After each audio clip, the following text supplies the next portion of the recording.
Alrighty, Lakeville, top tier, medium arty. You should definitely not go Valley, especially on encounter. It's really important to be able to play through here. And you kind of actually want to use this. There's not really much cap pressure that you can put on here unless their team doesn't send much through here. So you can have an option of playing either this low town, which is basically through this alley down here, or the high town, which is basically through this alley over here. You guys have similar comps, so you kind of have to see what your team does and sort of react accordingly.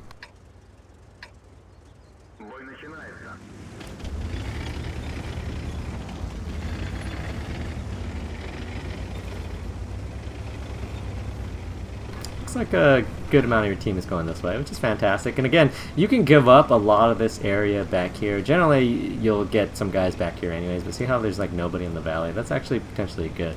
See how all of your guys are taking this back line though, so except for maybe this WZ-111. You do actually want to come in through this low ground if you see all these guys in the back. You can always alter your course as your E-25 rams into you. You don't really get good shots onto that area until you get further down towards the city, so I wouldn't really look at, you don't really need to fixate on that area quite yet, unless he's going to back up like that. Oh, he almost did it. Anyways, but it's still easier to get shots into that area from basically the next cross up for when this WZ-111 is at.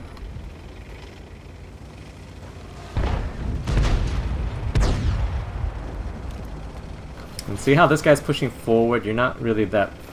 Your guys haven't actually left this area, which is a bigger problem. This guy's moving forward just a little bit too much. So he's going to be able to get shots on into where that 5916 is at. But see how there's nobody to cover him? So when you see somebody up there like that, you actually want to move into a position where you can cover him. Like even if you have to abandon this area for a moment, nobody's going to die if you abandon this area. But this guy might die if you don't sort of cover him.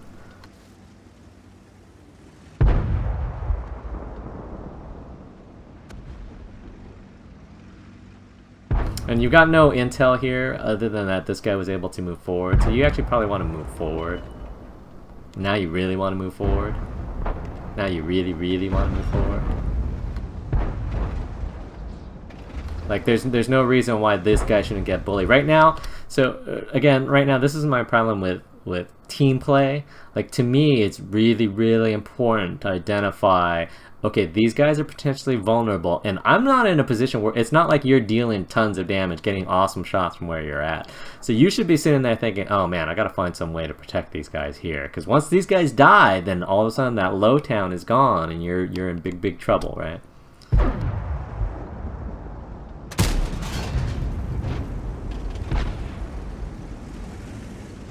So you need to be keeping an eye on this area down here. I wouldn't really worry too much about the valley. I wouldn't really worry too much about the middle.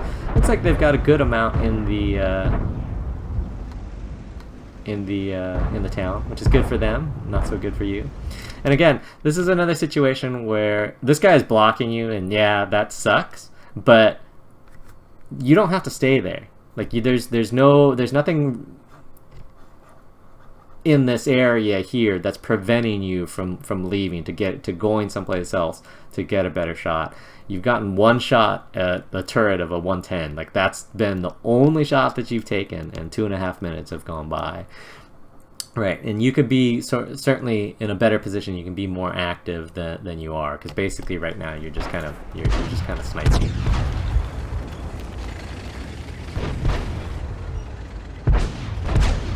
And then again, like see how you have a bunch of 8s up here? You don't really need to do that. What you can do, because of the positioning of these guys, you can actually sit on this corner right here and start to get shots into this area right here, which forces the action in two senses. One, as long as you're on this sort of northeast corner, you can't get hit from out here, right? It's only when you come down over into this sort of west side of this building can you actually get hit from over here. So for the most part, you're over here. You're going to be proxy spotting these guys, which is going to help out this guy down here a lot. And also, if these guys want to push forward in order to get to a position where they shoot you, then that generates shots for your guys here. And so it's all about generating offense in that sense.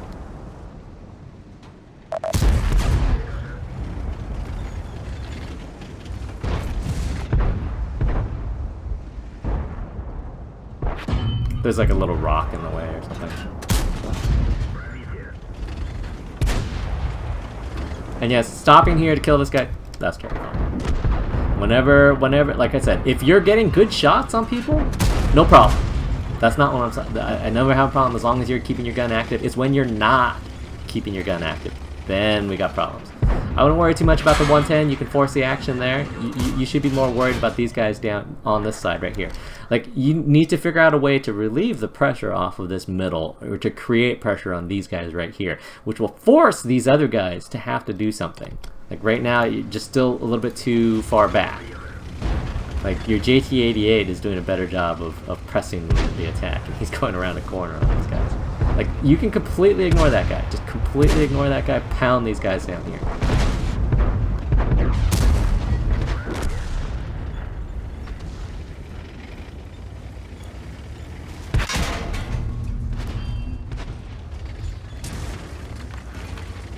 And so you know where their artillery is at, so you're not really worried about that. You should be worried about this 50, 100 though. You can get shots on him. Yeah. That was a little bit of a hope shot. And so you take out these guys on the backside here pretty easily. There's not going to be anything that they can really do to stop you. And then you want to pressure. Now you have a choice, right, about where you want to go. You should probably get up against here. At the very least, you're not really worried about artillery, but you're worried about like fire from this guy right here. You can get shots on that IS-3. You might be able to get shots between the two tanks. I think you're pussyfooting a little bit too much.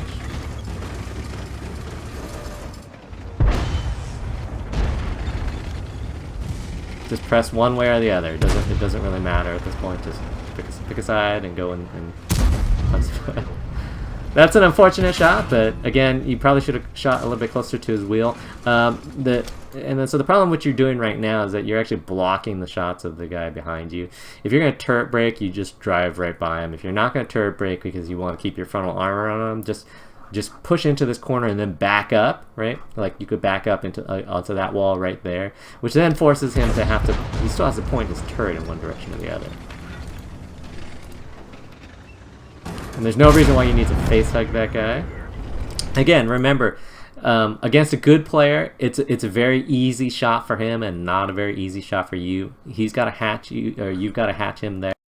All he has to do is shoot you through your Mohawk, which is fairly easy to do, and that's an easy shot now, and that's sort of the weakness that they've generated on the IS-3.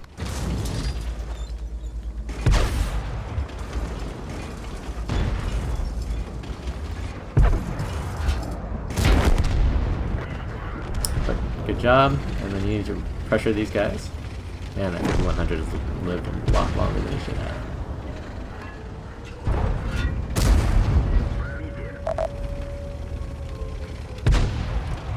And then now you're going to need to nibble a little bit more.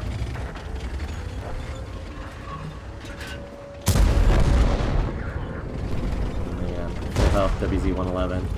I would actually, so the thing is that the T-34 is low and the IS-3 is at a third health. So you actually want to push away from this guy so that you can get away from that flank. Oh, looks like the T-34 is dead. It's even better. So you should definitely push that IS-3 and completely ignore this guy, especially guys in the back. Again, this is what I call a layered defense. Like this guy, like that's pretty much the first shot that he's gotten this game. So when you have a layered defense like that, just leave that guy back there. Make sure that you clear out the guys that are in front.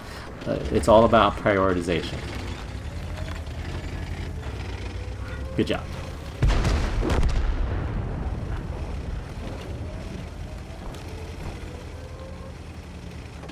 And then you want to push all the way through here. Just push all the way through so that guy can't come up behind you. And you don't want to be anywhere close to this guy. Again, you're one shot, and he is not.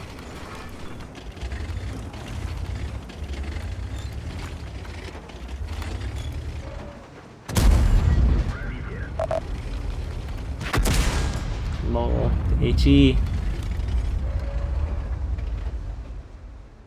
You're shooting drive wheel, which is excellent. Although you started moving, you want to move. You want to aim, fire, and then move. So when you're still reloading, you can be aiming. Otherwise, So at this point, you have to risk it. You have to take that guy out before he actually gets supported. So you gotta risk and hope that the HE doesn't do enough damage to kill you.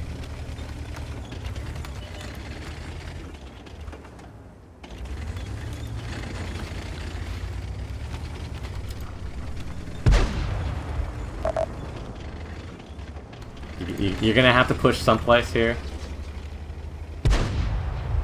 And again, pushing through this outside here is a little bit of a problem.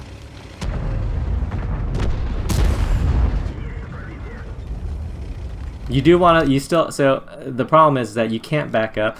So, you know, whenever, we talk about this a lot in the stream, whenever you're getting attacked from multiple flanks, what you don't want to do, what you do not want to do is sit in the middle of while you're getting attacked from multiple flanks. Like, that's a horrible, horrible, horrible position to be in. You always want to bust out on one side. And yeah, you're going to have to pay the price, right? You're not really worried about the T-25 owning you. The Centurion 1 can kill you, but he can also bounce, right? So as long as you keep your frontal armor towards that guy, that's sort of the play that you need to make. The more that you sit in the middle while the noose tightens around your neck, right? That's bad. And you wanna avoid that.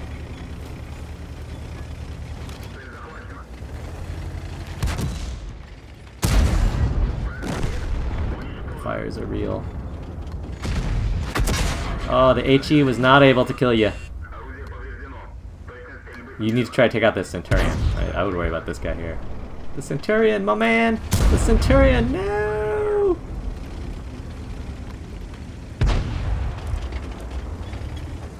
The Centurion that has no idea that you're here. He's like, what? Is that a tank? Oh. You could have angled your armor to him a lot better, but what are you gonna do?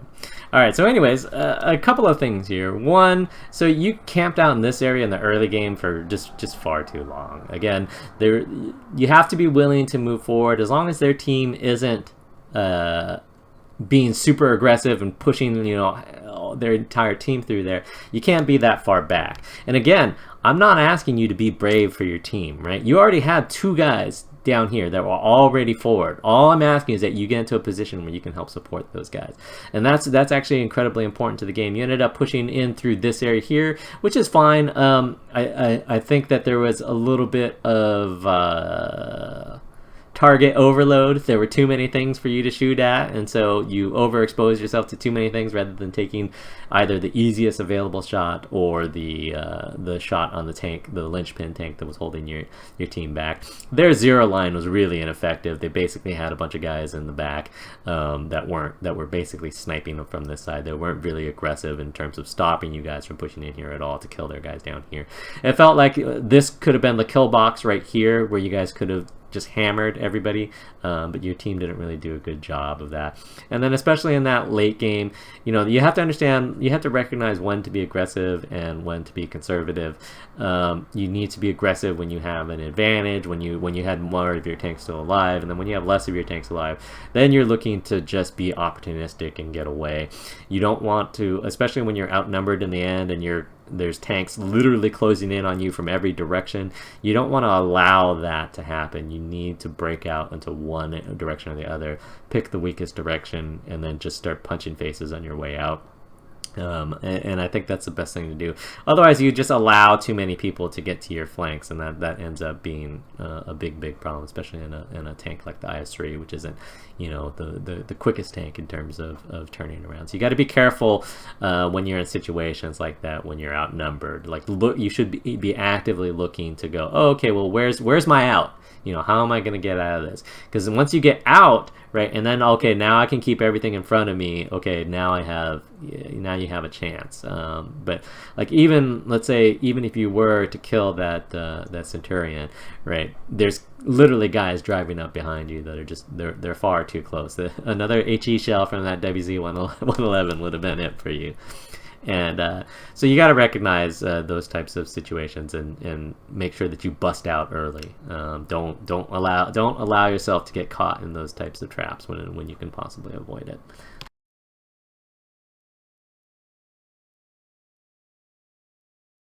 All right, so if we look at the stats.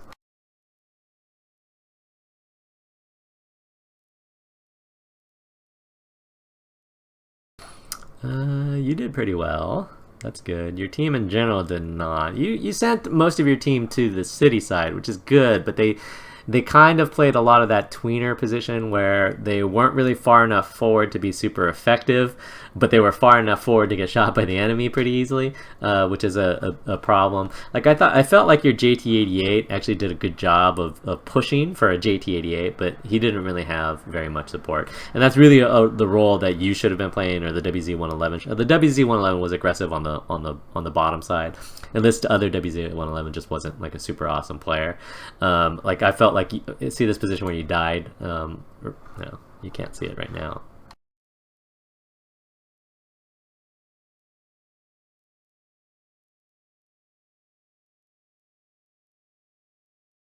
Like I feel like this is what happened to my mouse?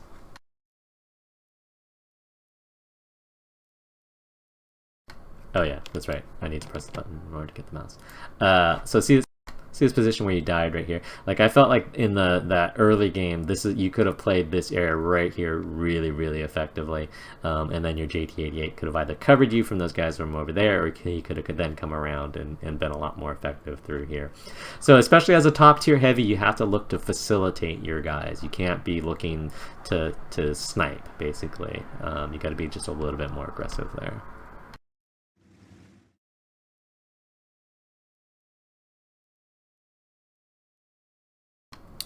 Let's see what their WZ111 did. Man, 4 shots for 750 damage. HE does damage every time. But otherwise, I don't know. I felt like you did most things pretty well, but I feel like your pacing was off. Like you didn't feel when you had the advantage, and you didn't feel the pressure when they started basically coming in through your flanks, and just a little bit more awareness in that sense, especially in a tank like the IS-3, where you're not only top tier, but you've got a tank that has a long reload time, respectively. You got to take that time to look at what's going on around you. But GG, I thought you played pretty well. Nice try.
Alrighty, so this is Super Pershing on Erlenberg.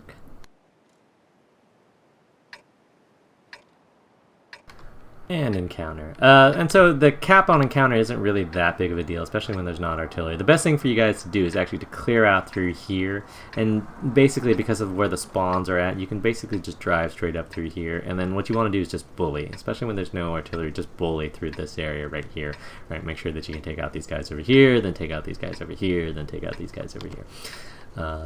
And so that's something that you can do pretty easily. You can pretty much just ignore the west side on encounter. There's not unless your entire team goes over there, it's not really a whole lot of advantage for you to cross over there in order to get up there.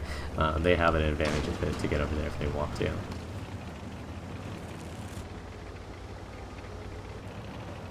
And again, you want to be the guy that's furthest forward here. Like none of these tanks, you don't want any of these tanks to be in front of you.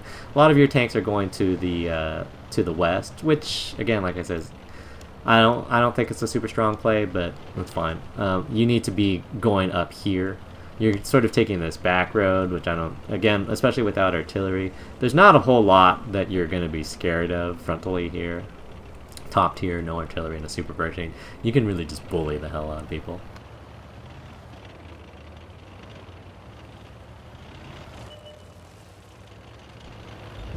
It's just right now the sort of route that you're taking is one of the slowest possible routes to be involved in the game. Luckily, this Cromwell is killing himself, but someday you will have a shot on where he is at if you drive in the right direction. Excellent. I would ignore that guy now. Okay, and then now you can get into these guys over here. Again, these guys are going to struggle to damage you frontally from this range. What you don't want to do is sit on top of this hill where these guys out here can shoot you. So you actually want to push forward, you know, maybe into this little ditch right there to put some pressure through here. Your team doesn't have a whole lot on this side. And again, what you don't want to do is sit up on top of where you are currently at. Sitting on the crests of hills, typically speaking, for every tank is not a good sign. Although for some reason there, so see how you're backing up here? This is actually the flaw, because backing up here doesn't help you per se. Like the damage isn't coming in from over here, right? These guys aren't the guys that are killing you. The guys that are killing you are these guys over here. All you're going to do by backing up is give yourself no shots on anything, right? If you drive forward, you can still shoot at these guys here. It just minimizes that firing lane coming in from the side. And that's why I always say you don't want to sit on top of hills. It's just not that important. And so you got a little bit spooked here, right? Because you're like, oh man, I took 2 shots of damage. But those 2 shots of damage essentially came in from your side. Like it's not the guys that are in front of you that's damaging. And so that's what you have to do. All you have to do is minimize your profile from that side. And so right now what ends up happening is that you're taking these relatively low percentage shots on this guy, whereas you shouldn't be sniping. You should be punching people in the face, right? You want to avoid letting them shoot you in the flank, but again, it's not these guys that are killing you, right? So you got to recognize that. So you're going back on top of the hill. Okay, he did pen you there. He might have shot lower glaciers though. He's on a lower elevation. I don't know.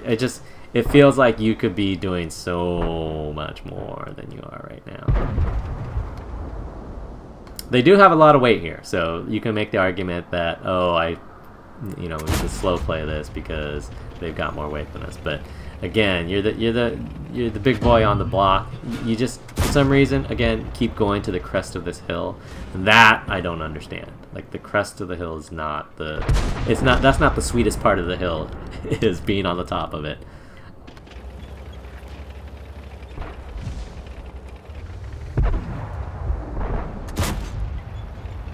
And again, this is a situation where it's a little bit of a judgment call in terms of whether you should push aggressively here, because you got to look on this other side and go, oh, we're doing well enough on that side, at least so far. But you need to punish here a little bit better than you are.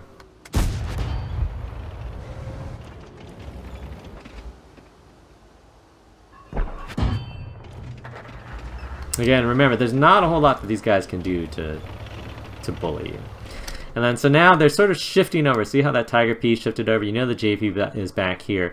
You can actually come back around through this side now. You still don't know what else is back here. So you don't want to necessarily just drive in over here, but you do want to look over here, because right now, so this is what I call a vision gap. Like right now, you have no idea. You have no idea what's going on right here. I mean, they could have literally tanks underneath you right now, and you wouldn't know it.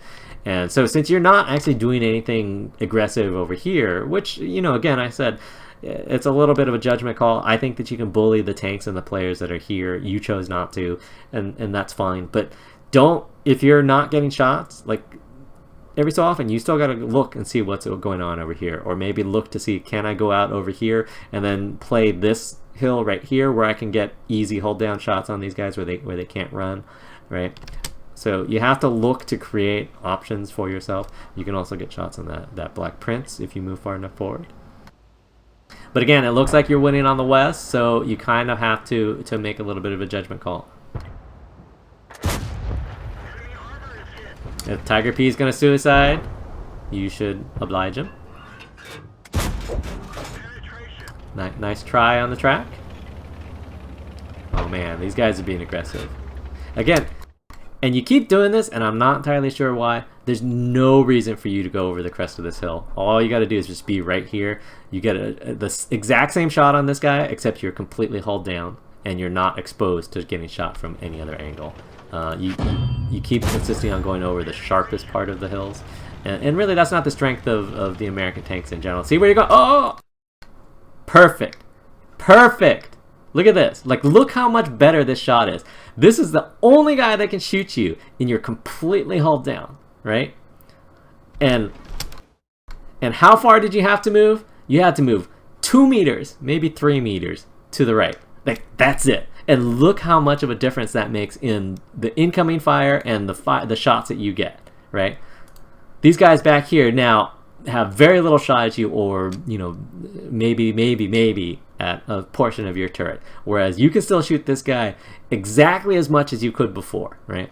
And you're sheltered from any other guys from this side over here, if they do have any. Again, you don't know. And of course the RNG owns you there. But again, notice the superior position. Like, this is just, again, I can't possibly stress enough. Look how much better of a position this is, and yet look how far away it is from the position that's bad, right? And so that's the difference between good and bad. Like that, like those 3 meters, like that it makes a huge difference in the outcome of the game, in how much damage you take and how aggressive you can be. And so that's why you have to, you know, even, you know, I was saying in the IS-3 that has a long reload time, look around. Even in the Super Pershing, which has a shorter reload time, like you can be like, oh, let's see, where can I go? Okay, here's looks good. If I needed to do it on the other side, you know, I could do the same thing about right there. When there's no artillery, right, there's no punishment for sitting further back away from the hill and using these little features in the terrain to your actual advantage.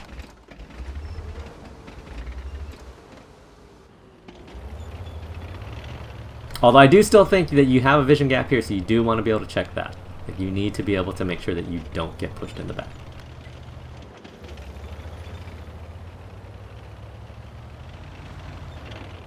And so you are pushing forward here, which, I mean, I think that if anything, this should have been done a little bit earlier before they actually got support, but that's fine. I don't think that it's too big of a deal. You should be able to bully these guys. This is really one of those situations where you want to play a little bit closer to this hill, because what you want to be able to do is not sit on top of the hill, of course, but you want to be able to use these little bits of terrain to basically minimize how easy it is for them to shoot you.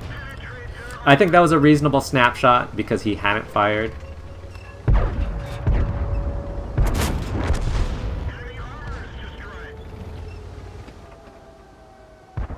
And then these guys are just a little bit weak. Again, you don't know. It appears that their JP has moved, so I wouldn't really worry too much about that. You can pick up that Tiger. Excellent. And then now what you want to do is you want to move further this way in case they come back to this side, because you're still going to be able to shoot that guy from over here. You don't necessarily need to climb this hill, I guess is what I'm saying. He's so sad. And then all you need to do is just basically, you're not really worried about cap pressure per se. It's the Cromwell that's on the cap. You probably want to come in through this side right here and play through this 9 lane just to spot if there's anybody there. And then if there's not, if they completely bailed out, then you can sort of push in through there. It doesn't look like he bailed out.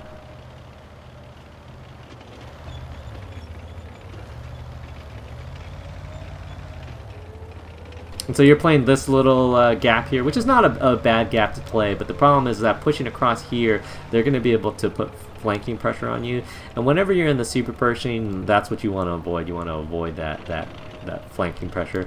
And so what you actually need to do, again, remember on encounter, unless they've got a lot of people on cap, there's not that much cap pressure. So what you actually want to do is you want to loop further south and then come up through here like this. That way, if you get lit on your way in, right, if they shift people over here, you still are able to keep them frontally. The problem with taking a direct approach here is that as you get into an area where they can actually light you, people can start shooting into your rear and sides pretty easily. So you're looping a bit to the south through these buildings, which is fine. That's excellent. And then again, it's a matter of understanding what you're afraid of. You're not afraid of Cromwell. Like, the Cromwell is not going to hurt you, especially frontally. You're afraid of getting shot on the side and the rear. Like, that should be your fear.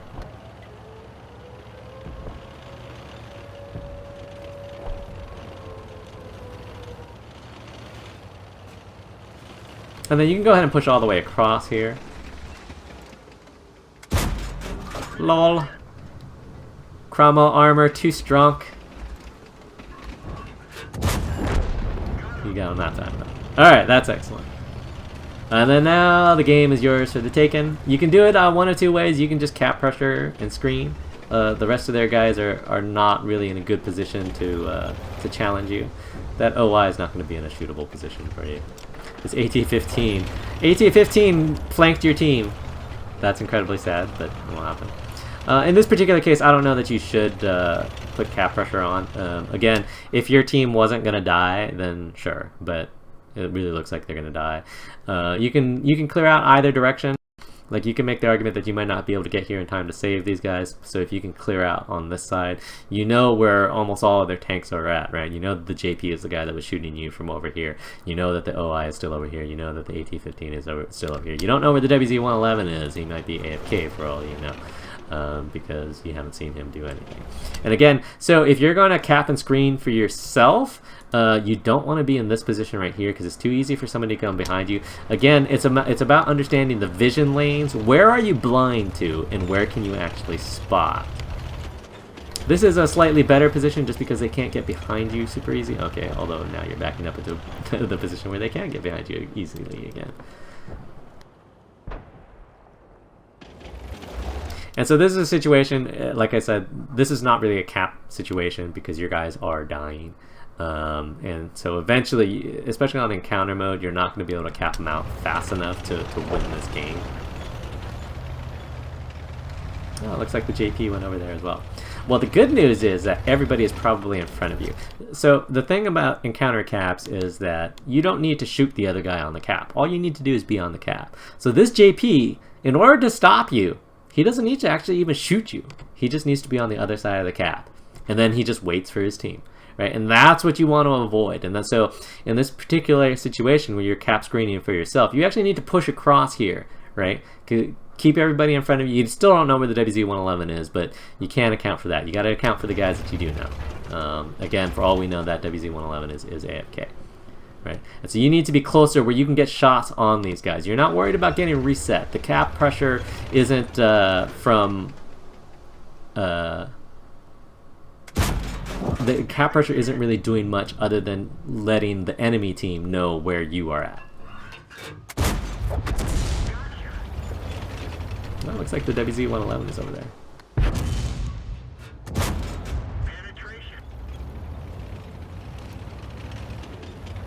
And again, that's all he has to do. He didn't even need to shoot you there. All he has to do is just sit there and then wait. Right? They've got more tanks. They've got more health. They've got all of the advantages. Which is why I was saying, if you were pushed up across over here, then he can't take that position. Right? And then they have to figure out another way to get you off of the cap. Because right now, right, the time is on his side. There's zero reason for him to push you. Like, all he has to do is wait there. There's no pressure. And so, again, that's why I was saying that sort of capping when you're down numbers like this on encounter is not super productive generally. And so you're driving across here, which is really, you only have two options. You can get off the cap or you cannot. It doesn't look like the WZ-111 is coming to save the day, and I'm fairly certain that he's the guy that shot in your general area. It wasn't the AT-15. I'm fairly certain that the AT-15 is coming in behind this JPZ. You just need to get him down before then. Don't need to rush the shots, and you don't need to hug him. Like, that's not, you just need to get this guy down. Just back up, back up, back up. Get him down.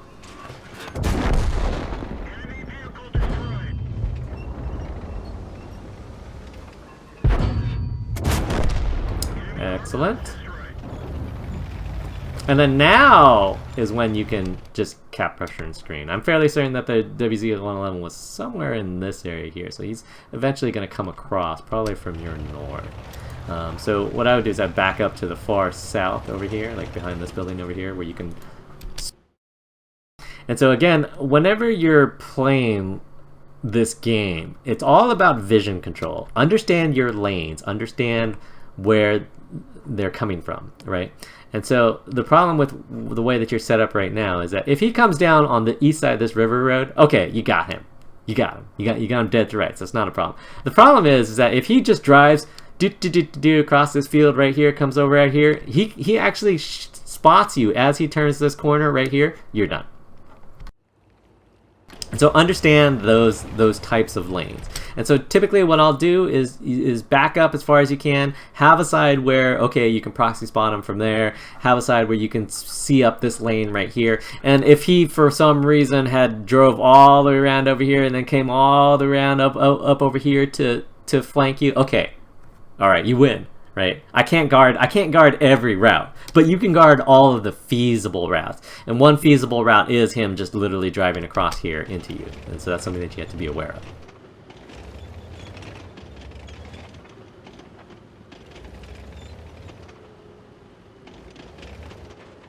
And that still is a weakness for you. And that's sort of the problem with hugging this particular building. And so, and then again, when you're moving to spot, what you don't want to do is what you just did, which is basically go around this corner completely perpendicular. That's not the best way to spot, because if he is right there, then he does. You have to remember that he knows that you're somewhere on the cap. Like, well, I mean, a person of average intelligence would understand that you are someplace on the cap. And so it's just a matter of which direction are they actually going to approach the cap from.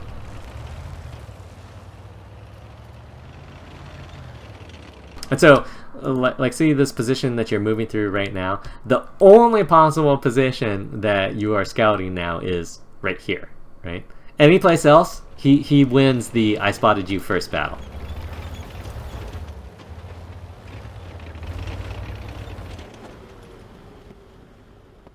So I think that your position right now is just, I mean, again, this guy's obviously not a very awesome player, but like that, this is like the easiest position for somebody to counter, because you're leaving yourself just too many blind spots.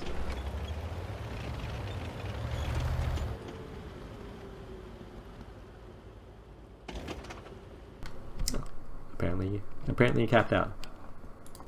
All right, well, you know.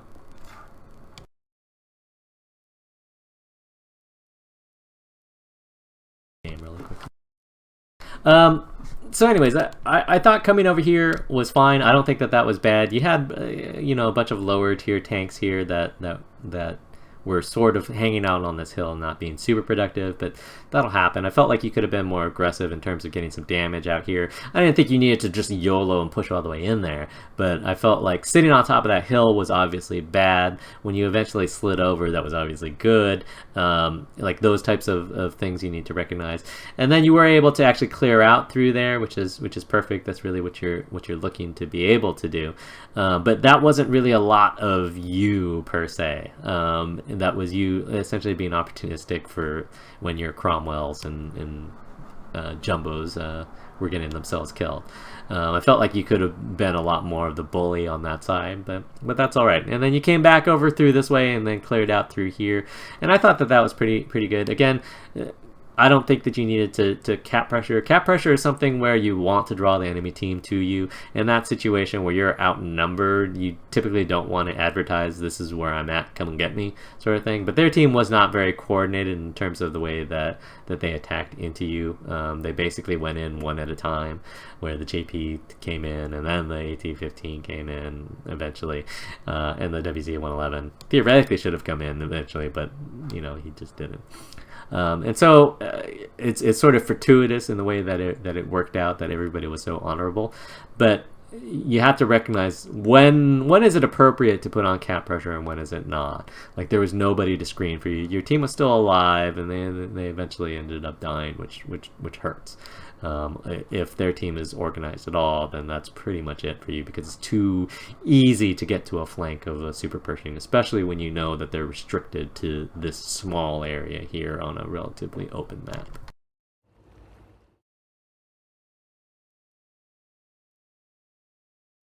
Alright, so if we look at the stats,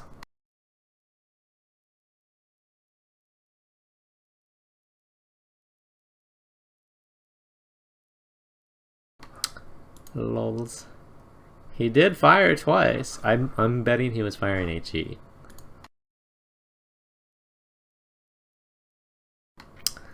You guys sent a lot of tanks to the west, and they did okay. Like, they didn't do awesomely. The tanks that were on the east didn't do a whole lot, but again, they were lower tier tanks, and I don't really feel like you gave them a lot of opportunity to play off of you, because you were basically sniping a little bit too much. But that's fine. You won the game, and that's certainly what's important. Yeah, not bad. Again, and especially as a top tier Super Pershing in a tier 8 game, you got to be able to exploit the armor. The armor is just, you can bully, and you didn't quite bully enough for my taste, but again, you did win, so that is important. GG, well played. I'm glad you won. But just because you win doesn't mean you couldn't have won easier. Just always keep that in mind. Or in this case, just because you won doesn't mean you couldn't have very easily lost. If their WZ-111 wasn't AFK, and if their team didn't come in one at a time. If.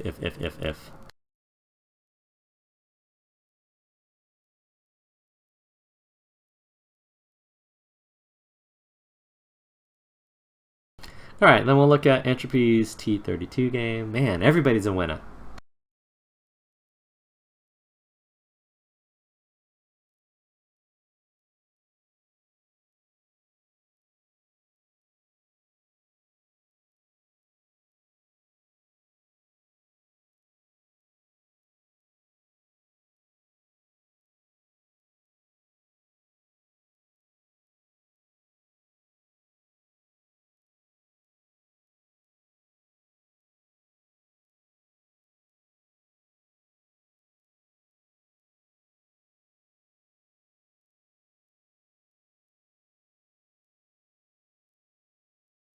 Well, I mean, I think the focus should be on correcting little mistakes, whether you win or lose. You know, being able to identify, oh man, I could have done this exchange better. I could have done this better.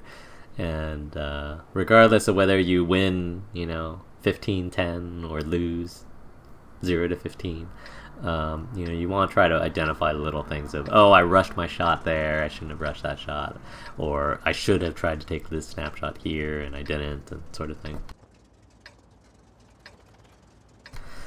Alrighty, so you have a slightly heavier comp than them.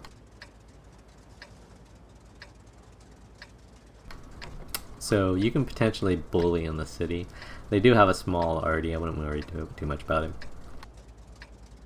I generally like playing through this lower city area in cases where we have comp advantages like this. Especially in a T32 where you can bully through there a lot. Let's see, you have the 105.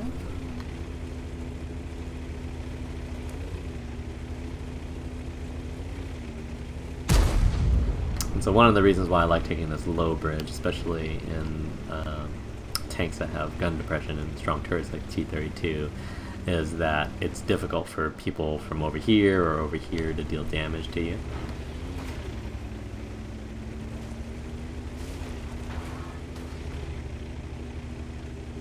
And you always want to look and see what your team is doing, right? You got a bunch of tier 8 tanks with you, so that is excellent. So a lot of times, again, you have to be brave for your team because they're not going to be brave on their own. They'll go to the back and snipe. So you want to sort of establish a beachhead and allow them to feel like it's okay for them to move forward. All right, so see, you got through here unscathed, which is fantastic. So one of the things about coming down through this area that you just came through is that you can spot down this lane right there, but they don't really have that good of an opportunity to shoot you. Artillery can theoretically shoot you at the start of this, but they've got to be like keyed in here early on. I find that that doesn't really happen.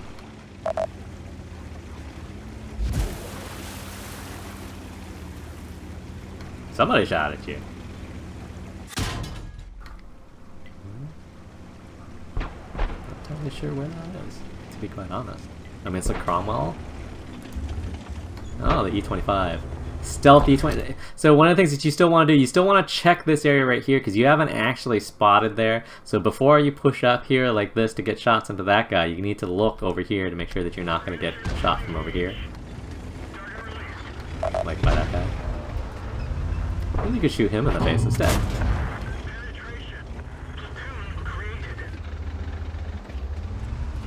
And so see how they've moved, they're already across over here. Like that's something that you need to be cognizant of. Like this 4202 is pretty far back, so you're not really worried about that.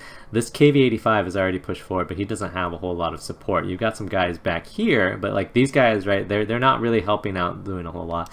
And so this is one of those situations that I always sort of talk about from time to time in game, which is you basically recognize which guys are going to be a threat to you. Like this 4202, like he's pretty far back. You don't want to let him shoot you in the side, obviously, but from back here, he's not going to be able to do a whole lot. You could drive over there and bully him, but if you just leave him there, then he's not going to be able to do a whole lot. And you can get pressure on these guys over here, and hopefully these guys will get brave enough to either push forward here. You still don't know what's in this area quite yet. You need your guys to actually move forward a little bit more. I think you're fixating a little bit too much on this 4202. You just need to look that way just to make sure that he doesn't come and shoot you. We see how they're pushing through here right now. They've got an advantage through here, and so you want to see that this is collapsing on this side. You do have a T-28 over here, which is fantastic, but he's going to be in a close encounter against these guys, right? These are short city blocks here, which is going to create problems for him. You got a bunch of guys back here, which isn't really helping you. So you pushing out here, you extending out here, doesn't really help your team as much as coming back and pinching this off right here. You don't necessarily need to drive back across here or over here, but just like come over here, make sure that this Tiger 2 can't reinforce, make sure that no other guys can come across. You can, from this position over here, you can get shots into this area right here, force them to go out to one position. Again, playing this 4202, not a very good player, sitting far back in a position that's not super relevant. I don't know that that's the strong play. Again, just because you're a little bit too far up, but just because you're getting shots on somebody doesn't mean that that's the best place that you should be. Thanks for the, let's see, who was that? Hypergall Esquire. Thanks for the donation. So again, see how you've actually won this area over here, which is fantastic. Given what you'd seen, I wouldn't necessarily see that. Your T-28 is coming across here, which is something you need to know. You've already lost this north, right? You didn't send a whole lot out there, which is fine. And you knew that they were coming through here. You actually had some intel based on your light tanks. And so, especially when you're in a platoon, this is something where you should be telling this guy, all right, it's time to turn around, start heading home, because it's time to start heading around, turning home. You've got so many 8s. You have 5 of your 8s down here, right? You only have 6 in total, so you've got 5. I mean, I guess technically you've got all 6 of them within these squares right here. But I mean, I'm talking about this south bridge here because at least the T-28's in a relevant position where he's pinning these guys in right here. But like, you've got 5 of your top tier tanks right here, and you're like fighting against this 4202's that's basically drowning himself. Like, that's to me a little bit overkill, especially when you consider that you're losing the back here.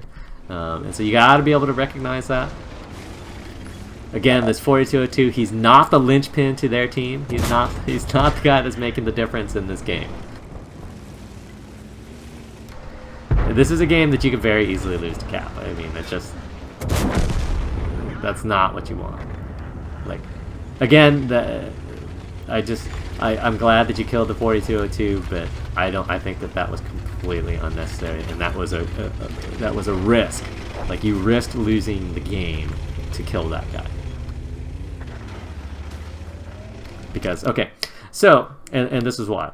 So essentially, if the KV3 doesn't get a reset, or if the WZ-111 doesn't get a reset, and if these guys just hide behind this rock right here, none of them can get resets, then you lose this game. There is zero chance that you get back in time for this cap. Even if there's just one guy there, there's zero chance that you get back in time for that cap. But if they put 3 guys on this cap, you lose. Because KV3, he can technically get back into a position where they can shoot. He's got to get through that OHO. T28, no chance. WZ-111, no chance. U, no chance. M6, no chance. E25, maybe. So right now, but your only chance to win this game is, man, I hope they don't. So that Type 64 sat out in the open, so the WZ-111 actually sniped him from across there. And again, remember the way that these caps work, you can sit behind this rock right here and still be on cap and be entirely protected until they all drive all the way in. Those Cromwells can also get into that area. So luckily for you, so let's note the time. So it's 11:30 right now. The Cromwell got onto cap at about, it was a little bit after 11, so let's say 11:10. And so that if it was just the the Type 64 got on cap, and let's just say that it was at 11. I'm sorry, I'm going the wrong way in time. Let's say that it was at 11:50 that the Cromwell got on cap. You know what I mean, the Type 64 got on cap. And so essentially, if he was the only guy that got on cap, then you have 100 seconds. So that would be, at 10:10, you would get capped out when there's 10:10 left in the game. If only the Type 64 got on, right? And then, so let's see how long it takes you to get back. This WZ-111 is actually going back, so he would get back in time. And then, so now let's look at how much time has elapsed. So now 33 seconds has elapsed. If the Type 64 was still alive, and if these Cromwells get on cap, then you have approximately 20 seconds to get into cap, to stop them, to decap them. Snapshot, best shot. Oh, don't stop now. I mean, they're not on cap, so in a sense that's good for you, but if you were going to take that snapshot before, I mean, if you were going to stop anyways, there was no reason for you to take a snapshot. The only time though, you should take a snapshot if you're not going to stop.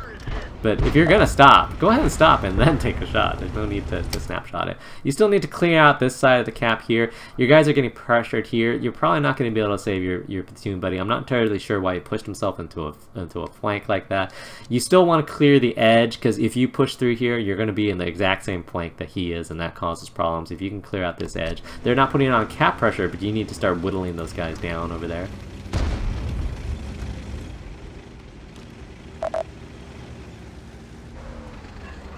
If you are going to pressure through, you need to do it quick-wise. And you are technically vulnerable to artillery where you're at, so keep in mind. They are pushing that Pershing around the flank of your T-28. You're not really as worried about the 40-40, the Amex, as you are about the Pershing.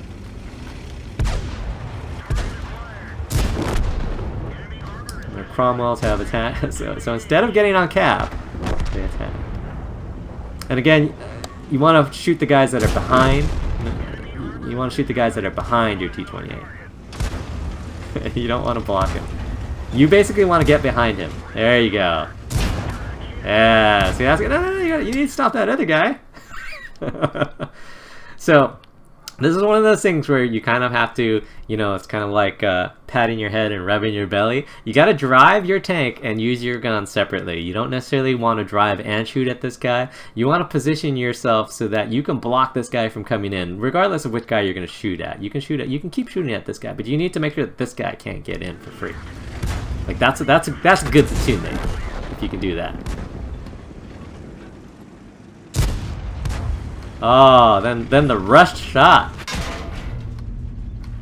You're killing your teammate. You're killing him.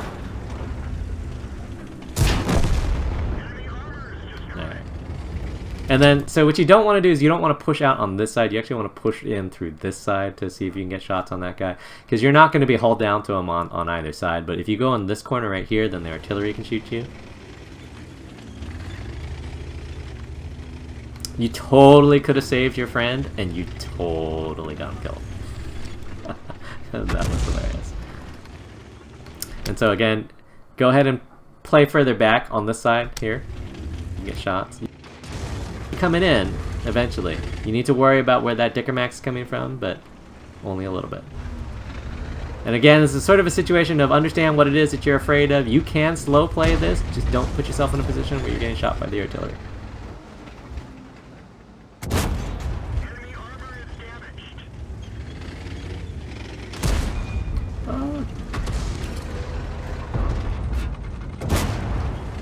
You want to get close to him now?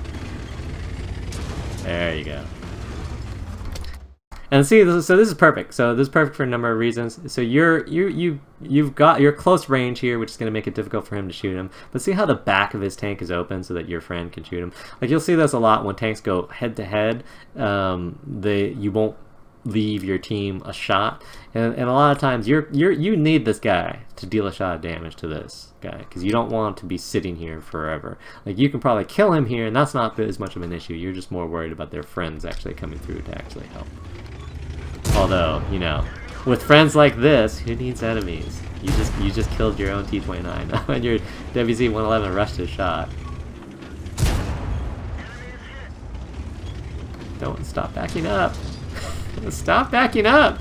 Every time you back up, you give him an opportunity to actually deal damage to you. When you're ready to shoot, then you can back up.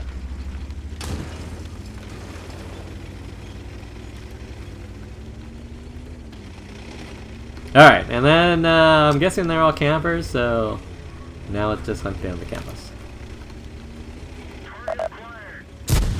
Oh, that was a completely unnecessary rush shot. The only way that you lose this is if you... So, this is the thing. Like, you need to be a little bit worried about artillery, but you're not super worried about this. You guys should be able to win this game. What you don't want to do is squander this opportunity. Like, for example, this Dickermax was sitting in this bush right here, and you were coming from this side right here. Like, there's no reason. He was like, for some reason, was like looking out over in this direction instead of looking over here.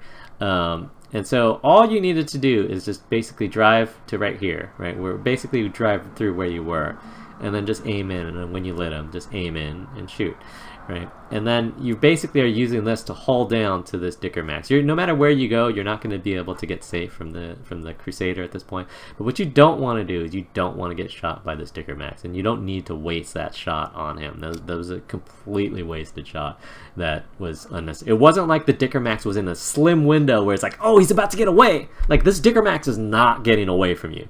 The other thing is that for some reason you're trying to flank him, right? And driving uphill in a T-32. And that's not really the strong suit. It doesn't have that type of horsepower to weight ratio that you're going to be able to do that.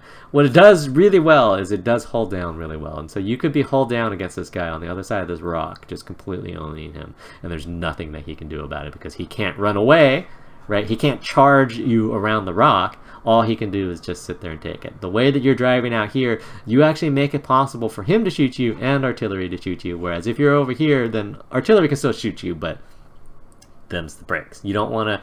It's about understanding what it is that you need to be afraid of there.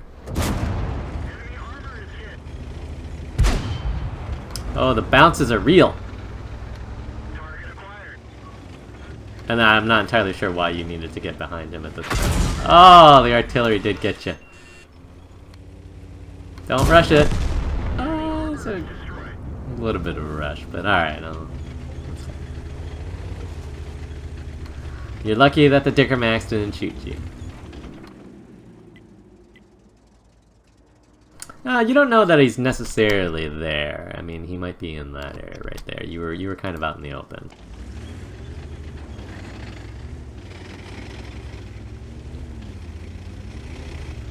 You definitely made it as easy for them as possible. You definitely opened up the window there.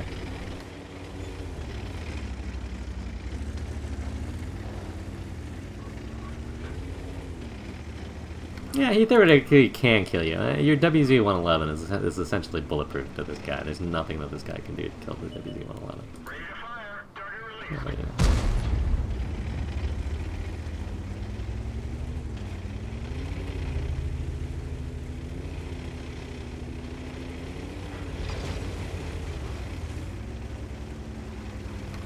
And at this point, the WZ-111 is pushing forward, so you can just get yourself into a position where you can get shots. Again, there's no way that the WZ-111 can lose this per se.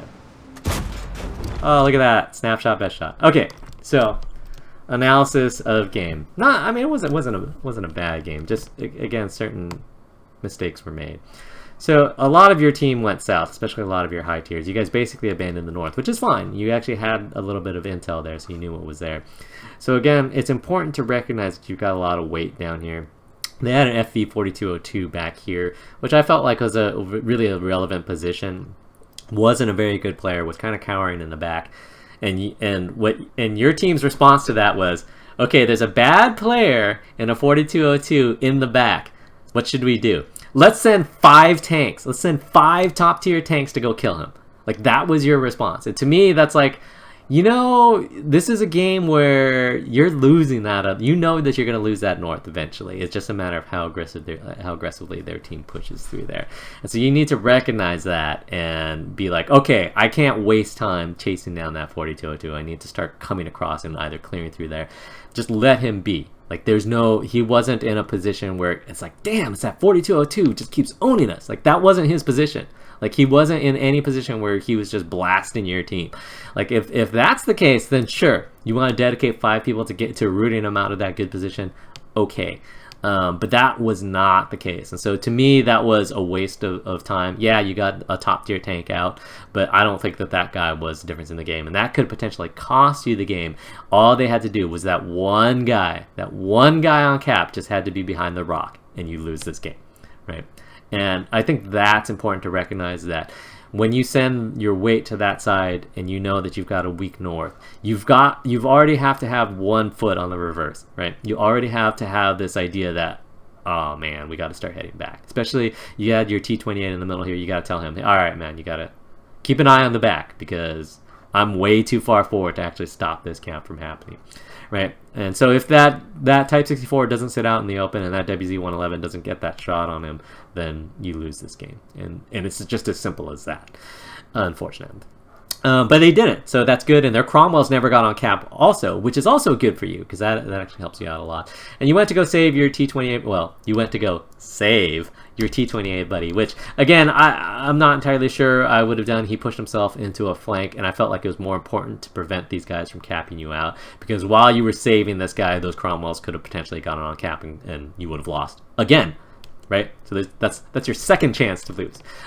So that's something that you need to recognize. You did go to help him out, which is fine. I mean, in the end, you ended up trading very well, and they didn't put people on cap. So okay, dodged another bullet there. You did a very, very poor job of preventing those Cromwells from getting around him. Again, you kind of need to think of it this way. Like, you kind of need to think of it like you're the guy who's trying to flank the T-28, and that's what you have to do. Like, that's the positioning that you have to take. Like, you have to be on your own T-28's ass, like sideways, like kind of like what their Cromwell was trying to do. Like, that's the position that you have to be in to protect your own guy, because it allows him to turn and basically be next to you, but it still allows you to block that alley from them to progress to his side. And you kind of, again, like I said, it's a little bit like patting your head and rubbing your belly at the same time. You kind of said, okay, I'm going to take one Cromwell out and I'm going to completely ignore the other one, and that's the one that ended up killing him. And what you needed to do is to be able to block them both out, and that's just a lot of more practice, and that would have certainly helped you out if he was still alive. And then you did a good job of being patient against their WZ-111 and just waiting for your guy to actually lollygag his way in. And then again, we talked about the tactics of playing that Dicker Max, which I didn't think was super awesome. Understand when you're in the relative open like that you're going to be a target for artillery, and you don't also need to be a target for the Dicker Max if you don't have to be. And so if you can only get shot by one or both, you would rather get shot by one than by both. And it would have been really easy for you to take out that Dicker Max. If he shot you once, then your game is over, right? And not that you lose this game, but you potentially tie this game if the Crusader runs away, or you potentially lose it if the Crusader runs away and just gets on cap, right? And your WZ-111 is too far away, and then that's a huge, huge problem. And so you had plenty of opportunities to lose this game, but you didn't, which is good. But just to keep an eye on the situation in terms of where all of your weight is and what all of your weight is doing. Your 8s did not do a good job of helping you out in terms of moving up until they're like, oh man, there's only a 4202 over there? All right, let's all go over there. But up until that point, they weren't actually doing a good job of supporting you. But it's up to you. It's on you to recognize, hey, we're going to lose that other side. And if I don't start heading back earlier than you did, then you lose. Then you have the possibility of losing that game, and that's what's important to recognize out of games like this.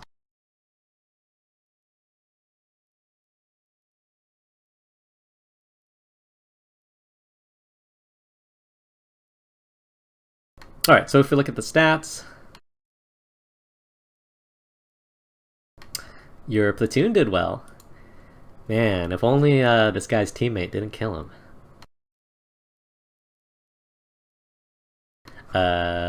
Your team predictably did not do so well. Your 8s, again, were not the sharpest tools in the box, but it's important for you to be able to make up for that, to recognize, oh, I've got a bunch of top tiers camping behind me. Okay, I need to do something. Their team in general, did pretty average, but you did well, which is good to see. Again, some of that was the shooting was fine. I didn't have a problem with the shooting per se. My big problem was with your positioning. It was, to me, that's a... I'm debating how to phrase this. It wasn't losing positioning, but it was risky positioning in that you risked losing that game, despite the fact that you really didn't take a whole lot of damage early on, despite the fact that you actually had a good position in that southeast. Like, despite all these good things, you still very easily could have lost this game, and I would argue you should have lost this game. And I think that's what's sort of important to recognize in these scenarios. But I am glad that you played well, and I am certainly glad that you won. So, GG, well played.